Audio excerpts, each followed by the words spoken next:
Hey there, good morning, everybody. I want to welcome you all here to the spectacular Prog Monster. My name is Murph, and I am the host of this channel.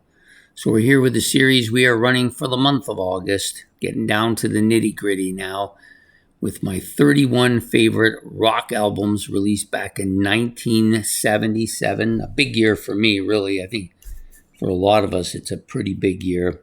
The album I've chosen today comes from one of my favorite bands, at least early on in my listening career, and that was Kiss. This is the last of 4 live albums I've had in my list. Still has a lot of, I still have a large, great feel for this album, even though it's a little bit higher and screechier than Kiss Alive was. But it's still pretty damn good. This picture is so iconic as well. One of the most iconic pictures in their history. I love this picture.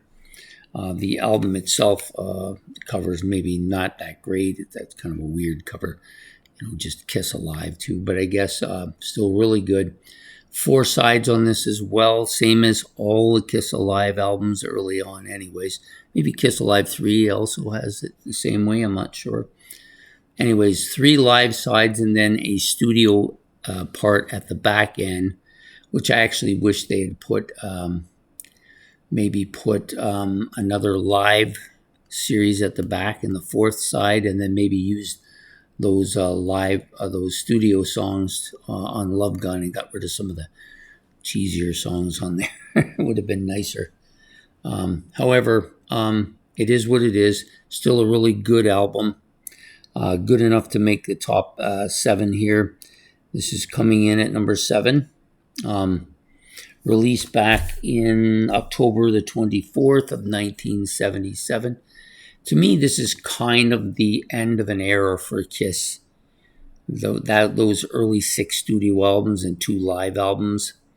And then once they did this, they kind of went and started doing the solo stuff, which then changed the sound of their music more into what Dynasty became. But this is kind of the last of that early Kiss sounds here. Really, really strong album, I think. Side 1, I like. There's a couple tracks on here I like a lot. The last 2, Making Love and Love Gun. I think Detroit Rock City might be a little bit overplayed. A little too much for me. Side 2 with its Calling Dr. Love, Shock Me, and Hard Luck Woman, really strong. Not as big a fan of Tomorrow and Tonight. Never really kind of warmed to that song too much. Christine 16, I don't think we want to talk too much about that one in modern era. So we'll just leave that one alone. Disc 2, side 1, we have probably one of their best sides on any album. I Stole Your Love, killer track coming out of the gate. Of course, their anthemic kind of ballad with Beth. God of Thunder, this is the much better version than the studio album, but still really good. And then you got I Want You and Shout It Out Loud. So very heavy side 3 or side 1 on disc 2 if you prefer. And then, of course, you've got the studio songs, which I like most of them. All American Man, really well done by Paul Stanley. Rockin' in the USA is okay. Larger Than Life. This is a strong Gene Simmons song as well. And then you got Rocket Ride. Really, in some ways, I think this is probably my favorite of the Shock Me Rocket Ride combo. And then Any Way You Want It, which is probably just a throw in there.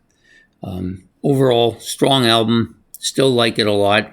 I won't listen to it as much as I used to, but it definitely needed to be on this list. I didn't know that it would become the top live album.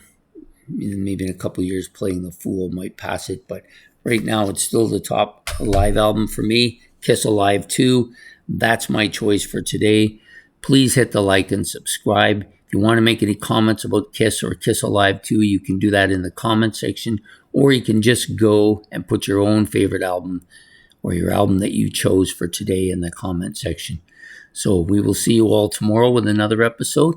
So take care. Have yourself a good afternoon and a good evening, and goodbye here from the Proggy.